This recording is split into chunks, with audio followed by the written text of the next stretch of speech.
What's up, everybody? This is Super Mike coming to you this morning with a quick piece of information, community development. And the message that I want to relay today is that we're going to have to develop ourselves. Nobody's going to save us. It's hard. The stuff that you really don't feel like doing, time management, disciplining yourself, not doing what you're not supposed to do, finding new ways to have fun, all of those type of things. These are the type of things that we're going to have to get into and self-develop. So what I want to do is just highlight a couple of people who did develop themselves, and since it is Black History Month, we'll go into a couple of pieces of that, and we're going to do this pretty quick and be up out of here. Happy morning, good morning, everybody. Hopefully everybody's having a good morning, making sure the day is good. What's up, everybody? Click the thumbs up button for me. Let me know that you see that you're happy. Type in a positive comment, do something good. What I want to do is go into this here. We want to deal with, this is a B1 station, so we always are Black first, and we deal with Black people. And some people ask me, well, Michael, there's other people in the world. Why do you only deal with Black issues, Black people? Why do you enjoy being in the Black algorithm? Well, this is the algorithm that I'm born in, I live in. I love the Black algorithm. I love the history. This is the algorithm that made my DNA, that caused me to come into being. And so that's what I like. So really what we want to do is highlight somebody for Black history that that you probably rarely heard about. And the only reason why you probably haven't heard about him too much is because he was fairly successful. And these people want you to believe that Black folks have always failed. Black folks have not always failed. This right here is Mr. T.R.M. Barrett. He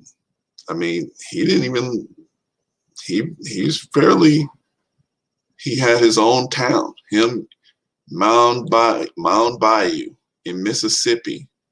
Few civil rights leaders confronted Jim Crow more effectively before the rise of Martin Luther King than T.R.M. Howard.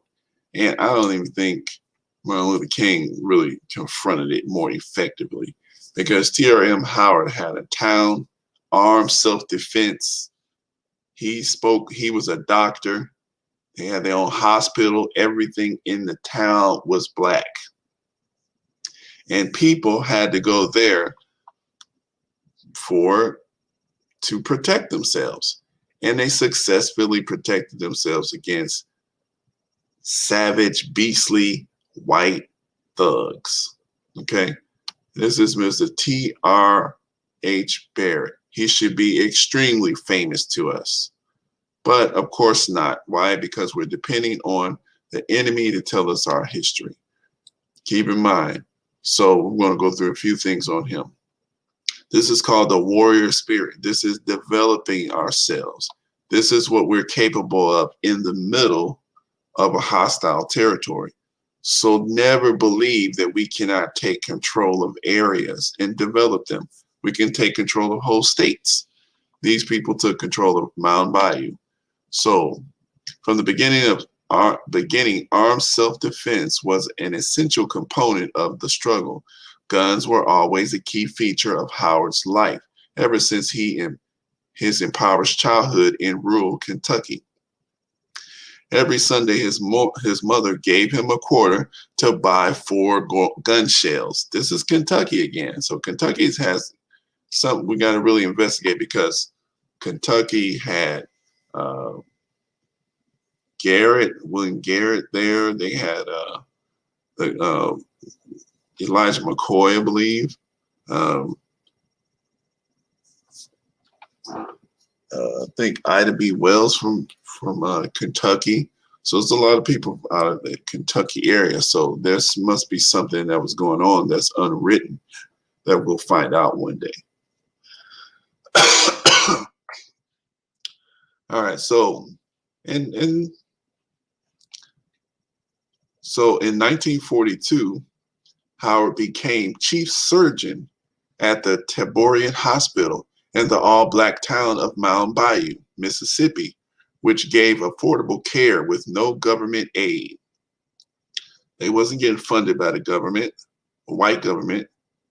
He soon founded an insurance company, a hospital, a home construction firm, and a 1,000-acre plantation where he raised cattle, quail, hunting dogs, and cotton. He also built a small zoo and a park, as well as the first swimming pool in Mississippi for blacks. And keep in mind, he didn't do this by himself, right? He didn't do this by himself. He did this with the help of people. There's no him by himself. He just was a spearhead in this. Guns were out. Now, keep in mind, too. Yeah, let's see. We'll look at some more stuff. I'm going to skip down here because we're going to make this quick.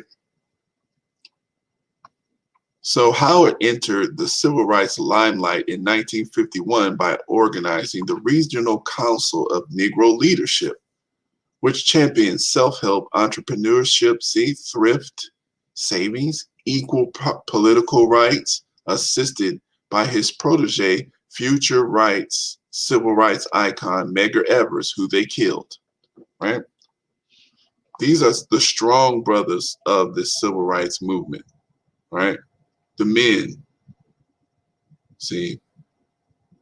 And I'm going to cut this off from there, but make sure you guys get this and read up on this brother. We're going to post more on him. TRM Howard. This is a man. This is a man. You own land. You protect your land. And you enact your authority. This is the way. This is what the Honorable Elijah Muhammad did. Now let's look over here into, excuse me. All right, so what we're going to do, this is, excuse me. This is the, excuse me. Man, I need some water, I guess. But this is the latest edition of the Final Call. And you should get the Final Call digital, right? Final Call digital. This is a black independent newspaper. You know, it's the largest black independent newspaper in circulation, funded by black, employed by black.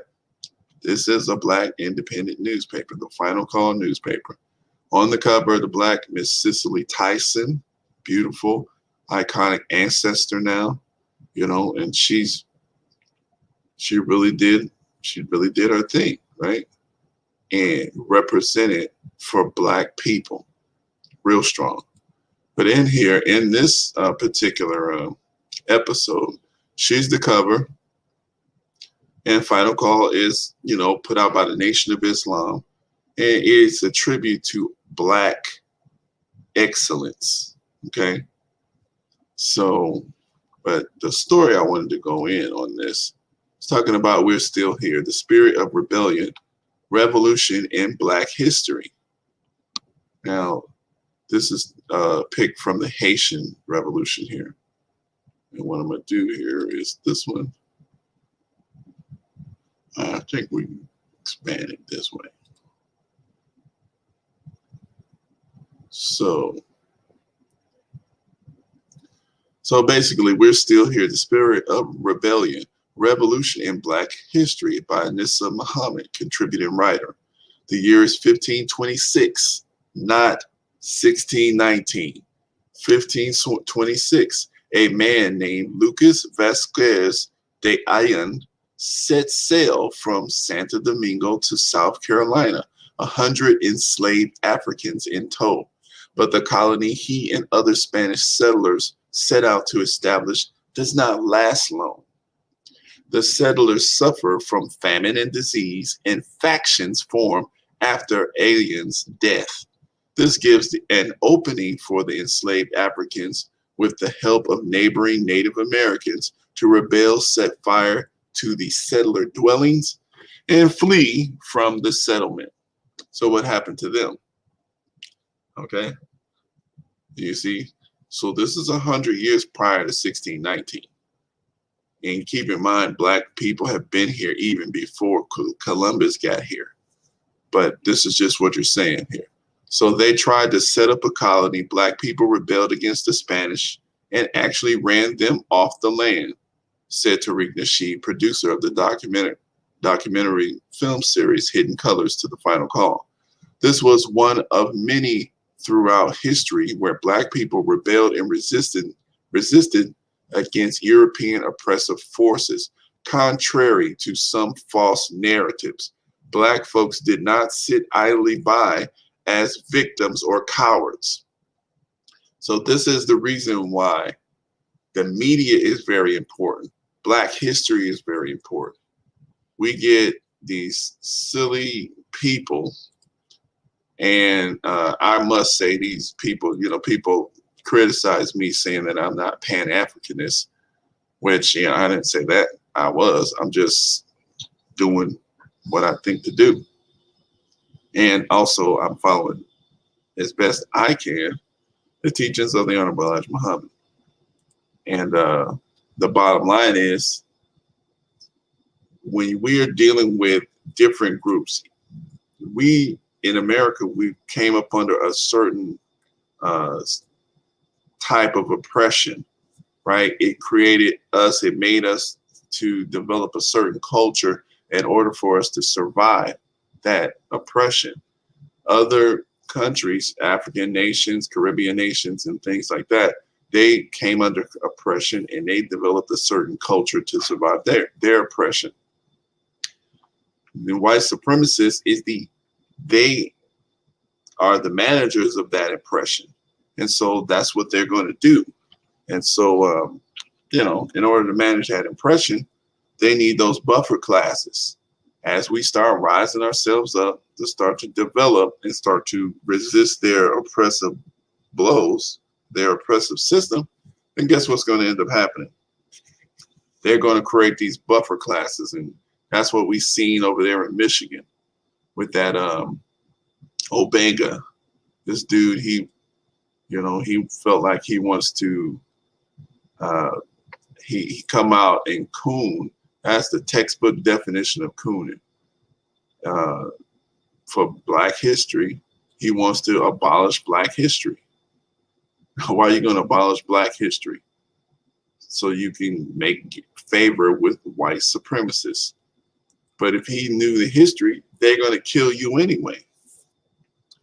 When white supremacists get what they want from the traitors, they kill you all. And this is the reason why Black folks, you can't listen to, you have to do things in a certain order. Because Black people, you have authority as Black people in Black society.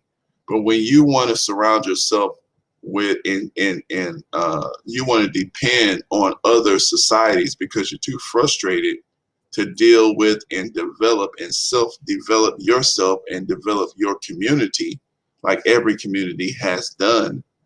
When you're too lazy to develop your own community and you want to go try to develop other people's communities or get favors from them or be surrounded by them, what happens is once your community is completely gone, then the white supremacists have no more need for you, and they do destroy you. This is what happened to Blackfoot Indians. This was what happened to many of these tribes in Africa. When white people get finished with you and they got what they want, they take your stuff. They treat you like trash. They enslave you as well. So I'm going to read this last one, like this Indian land grab. There's no substitute for self-development, because self-development is what makes you strong. And what I'm reading from is, let's look at this. This is How White Folks Got So Rich. This is I'm gonna read from the Indian Land Grab. I don't think not a good camera, but so from the very start, Europe's colonization of America, the invading settlers were begging their British king to destroy the savages at an even faster rate than he already was. King George III's slowness to annihilate the Indians was one of the reasons the founding fathers wanted to separate from England. Their declaration of independence caused them the merciless Indian savages. And the early Thanksgiving holidays were actually celebrations of successful racial massacres. The Red Holocaust was systematic, calculating, and extremely profitable. See, they make all of their genocides, profitable. Colonial merchants supplied British, Dutch, French, and American armies to ethnically cleanse Indian nations from their ancestral lands. And keep in mind, they don't do this just with the force of their guns. They do this through trickery. They find the different tribes that they could get to traitor or to turn against each other, tribes that already have natural arguments. This is why tribalism is weakness. I said this before, but I'm gonna say it again, but tribalism is not something that is esteemed, because really the tribalism, it foments disunity on a micro level, and then when it's time to form against a bigger enemy, the people are so fractionalized, they're weak. And this is what this thing proved here. So once the armies retreat, so they ethnically cleansed the Indian nations from their ancestral lands. Once the armies retreated, it was those merchants who surveyed and divided the land into lots and began selling them to white settlers. The land's value was created out of thin air, and these property rights were then protected by the armies of, the new U.S. government. Legendary Americans, frontiersmen like Daniel Boone, and even President George Washington, pre-President George Washington, were actually surveyors in the employ of these merchants, measuring out property lines and killing all Indians that remained. The force Washington led fought 20 battles in 10 months against people who had lived on that land for thousands of years. Between 1787 and 1871, America entered into over 400 treaties with Indians. See, they entered into these treaties. These are people, 400 treaties. That means 400 tribes, 400 lies. So this tribe thinks that they got some benefit with the other tribe, and then they'll help the white people kill this tribe, and then everybody ends up getting killed. So these Africans, or any African that might be listening to this, or anybody, if you're just thinking that you should be more loyal to the American interest, you got to remember that you're black. That's not how it works. The creation of whiteness is how they develop. If you want to develop black people, you're not going to get development from black folks through white folks. And if you think you're going to do that, in the end, you're going to be just very frustrated. But, this is my rant for the day. We need to develop ourselves in the community. We can't sit here and pretend like, somebody else is going to help us out. I mean, they will help you once you understand, once they realize that there's only one way to go. you know, because you're not going to sit there and allow them to just take over and kill you. You're going to protect yourself, and you're going to restrict your labor. See, our labor is money. Our labor is money. Our participation in this system is money for them. And we have the land, we have the expertise. We just need the will to develop ourselves. That's all it is. So I think I'm going to leave it there. I want everybody to have a beautiful day, beautiful morning, productive. Think of that way that you can develop yourself. You know, do that fasting, eat the clean food, cut out that pork, you know, cut out those drugs, you know, maybe the liquor. You don't need it. You know, you need your liver more than your liquor. You know, just anything that you know that you should have been did. Work on it. And let's try to develop ourselves so that we can better our community, because that's the only way it's going to happen. All right? Peace.